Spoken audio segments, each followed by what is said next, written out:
Patay sa pamamaril ang isang lalaki habang natutulog sa pedicab sa Maynila. Ang umano'y ugat ng krimen, agawan ng customer sa illegal na water tapping sa lugar. Nakatutok si Jomer Apresto. Kuha ito sa bahagi ng Amadon sa Baseco Compound sa Maynila nitong Huwebes ng madaling araw. Kita ang lalaking nakaitim na biglang lumapit sa isang nakaparadang pedicab at biglang tumakbo. Binaril niya pala ang isang lalaking natutulog sa loob nito. Isa lang yung tama nitong biktima pero fatal ito sa may parting pulo na pagyat niyang kinamatay. Mabilis namang nagsagawa ng manhunt operation ang mga tauhan ng Baseco Police Station. Sa tulong ng ilang testigo, natunto ng umano'y gunman at ang manugang nitong itinuturo namang mastermind sa pagpatay. Lumalabas sa investigasyon na agawan sa customer sa illegal na water tapping ang motibo sa pagpatay.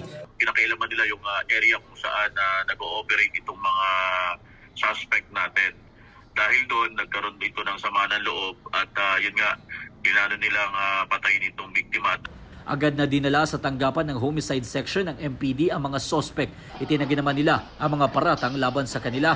So kung hindi ikaw yung bumaril, ano ginagawa mo ng mga panahon na yun? Nasa ka? Nasa bahay po. Actually po noon yung borders ko na lumabas po, bumili po ng sigaro na sabi, pag uwi, si po binaril. Simula po nung abandonahin ng pamilya yung biktima, bali sa amin na po yung kumakain, kami po yung sumagip sa kanya.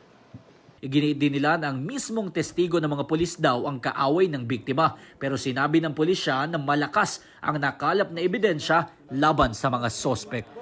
Para sa GMA Integrated News, Jomer Apresto, nakatutok 24 oras.